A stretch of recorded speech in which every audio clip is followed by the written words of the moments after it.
Recently, I installed the TerraOnion MODE into a Sega Saturn. This is the multi-optical disc emulator. It replaces the disc drive and allows you to load your games through other storage. So today I'm going to be testing it out on the Sega Dreamcast. My Dreamcast is heavily modded, so this is more of an overview, not a tutorial on installation, but if there's anything I notice that I think is important, I will point it out during the installation process here, but it's a lot more straightforward than the Sega Saturn. Very easy and quick to install. There's a lot less steps involved. So just want to show you what the mode looks like. It's a very nice piece of hardware, kind of big, a lot bigger than the GDEMU, but here it is. Up on the top there, you do have where the micro SD cards go if you're going to use that for storage, or if you're going to use a hard drive, you have a connector there, USB on the bottom, serial numbers listed there. I already have mine registered, don't trip. Then right here's the only connector for the Dreamcast that you have to worry about. Everything else on the top is for different versions of the Sega Saturn. So like I said, very simple and easy to do. Also comes with a 2-pin connector for power, but that is only for the Sega Saturn. You don't have to worry about that with the Dreamcast. So in order to get into the Dreamcast, you do have to remove the modem first to have access to all the screws.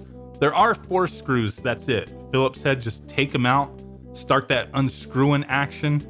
Very simple process indeed. And then, very simply, the top half of the system just slides right off. Now, like I said, my system is modded, so I have a few things in here I have to be careful with. Little PSU mod and whatnot. Like I said, your Dreamcast most likely will look different than mine, so refer to the TerraOnion manual for specifics. But essentially, you're just removing the disk drive and popping in the mode. So I do have to get the GDEMU out real quick, just a couple screws. I do have it mounted down with 3D printed little holder and whatnot. Now that I have the GDEMU removed, I can go ahead and pop in the mode, and it's very easy to get in there. You just have to pay attention to the connector and line it up properly. Now, if you're removing a disk drive in order to put this in there, the disk drive is held in with 3 screws. The power supply, the stock power supply with 2 screws. If you've ever installed a GDEMU, you may have seen that, hey, you don't have to remove the power supply to do that. But with the TerraOnion mode, it is a lot bigger of a device to get in there, so you're working with less room. So keep that in mind. You may have to follow those instructions and remove the stock power supply. Otherwise, it'll be a pain in the butt to get it in. Now, I pointed this out in the Sega Saturn video, but these feet that you attach to the mode, they do need to be trimmed. It's not really that big of a deal to trim a little piece of plastic off of those feet, but I just wanted to point that out. I'm not gonna worry about that at the moment, as I'm not leaving this mode in my Dreamcast. I just wanted to test this out for you guys. So I have my micro SD card in there, which is what I'm gonna use to load the games. So once this is all put in, just put the top shell back on, get those 4 screws back in on the bottom, and you're good to go. So let's go ahead and test this out. So here we go. We've got the Dreamcast booted up with the mode installed. Now I want to point one thing out, as I am using my micro SD card that I was using on my GDEMU, and all those games are numbered. So as to be expected, yep, on the mode, all my games in the list are numbered versus being the names of the games. So keep that in mind. If you're transferring over a build for the GDEMU to the mode and nothing is named, well, you're just going to have numbers. So I'm still going to demonstrate this. Just wanted to point that out. If you set this up properly, you're using your games that are named just like they normally would be, not manipulated for a different ODE. Everything will look fine. You'll have the game list fine. Put your games in a Dreamcast folder that is on the root of your drive, whatever you're using, and each game needs to be in its own folder named as whatever that game is, right? So here we go. Just want to demonstrate a few things. Look at the options real quick. And I do like the way this user interface looks. Looks a lot sharper on the Dreamcast versus the Saturn, but it's the same user interface. Maybe it's because I'm using a DC HDMI, but it looks sharp to me. Really dig it. And it boots up and loads the game list a lot quicker. Not crazily so, to be honest. The Sega Saturn loads it up just fine, but I did notice on the Dreamcast it does load a little bit quicker there. So let's go into the options menu. Pressing X. It's going to be a little different than the Saturn version, but here we go. Game list mode, either list, just the list of your games, or covers. So the database is not out there yet, but as soon as that comes out, I'm definitely going to check it out. Looks really neat being able to have the metadata and the cover art for the games. Next thing we have is auto region patch, so you don't have to worry about your console being region modded. That's a nice thing. Auto VGA patch, on or off, nice feature to have for those VGA games. GD-ROM seek time, you could turn that off or on. Just leave it to off. Like, we don't want to emulate the seek time. I mean, that may be useful for some. I don't really mess with a lot of this stuff. GD-ROM read speed, maximum, normal, medium, or slow. Just going to leave it on maximum. Want that read speed to be as fast as possible. Reset input behavior, boot to menu or normal reset. So if you reset, goes to menu. If you have it on normal reset, just resets the whole system, right? Just like a normal boot up. Reset output signal disabled or pulse on boot to menu. And then you have boot to BIOS menu if you need to go back. Check update if you're loading a firmware update that doesn't auto update. You would go here, select your storage device, and boom, you're in it. You can also check your version, see what your serial number and other information is. So there is that. And just like on the Saturn, you can press on this one, it's the Y button to select a different device if you have multiple storage devices attached, like a USB drive and SD card to swap between the two.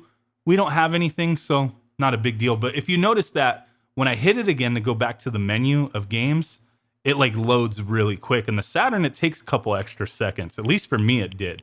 So let's load up just a random game, I guess, because I have no clue. It's going to be a surprise because all my games are numbered right now. Like I said, this is just because of the way I have it set up. You will not have it look this way unless you do what I did and use the GDEMU build. So we loaded up Marvel vs. Capcom, the first one, not the second one. We're off by one. But hey, it's okay. This is still a great game in my opinion. Now, I've tested the mode quite a bit on the Dreamcast throughout the day while recording and not recording this video. And I haven't ran into any issues. It's been a very smooth experience for me. And that's really what a lot of people want. Just get it in there and start playing your games. Obviously, you got to set it up and put your games on there. But for me, I haven't ran into any issues. And it's just performing the way I would expect it to. Now, I've never really had an issue with the GDEMU. And it's just nice to have options. I bought this with the intention of solely using it on my Sega Saturn. I have been impressed with what I'm seeing with the Dreamcast. I love the graphic user interface. I love how everything loads quickly. I'm not really running into any issues. So, I mean, it's great to have options. And whatever option you go with and it works for you, I don't really care. It doesn't matter to me. But I just wanted to point out, I think this is definitely a great option. I've been kind of teetering on, do I want to get one for the Dreamcast while I already have a GDEMU? Is there a reason for me to spend $400 total on two of them? I mean, if I didn't already have the GDEMU, just being honest, I would much rather buy this than a clone of the GDEMU. So that's where I'm at. For now, I think I'm just going to stay where I'm at as everything just works for me. But it is a device, the TerraOnion mode is a device that I could highly recommend if you're in the market for something like this. It just works and it works fine. It's a very simple and easy install. I had no issues, obviously, as you saw installing it. It's a little bit bigger of a device, so you do kind of have to, finesse it in there a little more so than you would with a smaller device, but it's really not even worth pointing that out because it's not that big of a deal. So there you guys go. Just wanted to quickly highlight the install and testing this out and giving you guys my impressions. I'm going to go ahead and disconnect it and put it back in my Saturn because that's where I want it to be, and it's been working fantastic for me on that as well. Did run into some issues in the beginning with the Saturn, and the team behind everything was really quick to get that stuff resolved. If you're interested in finding out more about that, definitely take a look at my Saturn video. I was sucking at this game because I'm talking and recording at the same time. My bad. It's all good. But hey, we will be streaming using the mode on the Saturn, possibly the Dreamcast in the very near future as well, just to kind of, have fun with it and maybe have you guys say, hey, test this game out, try that out. We'll do all that stuff. So stay tuned to my channel for that. Sorry that I sucked at this game at the moment. Normally not that bad. Can't do two things at once. Damn it. But hey, really do appreciate you guys hanging out with me. And with that said, I will catch y'all next time. Peace out. Bye-bye. and boom. Bye.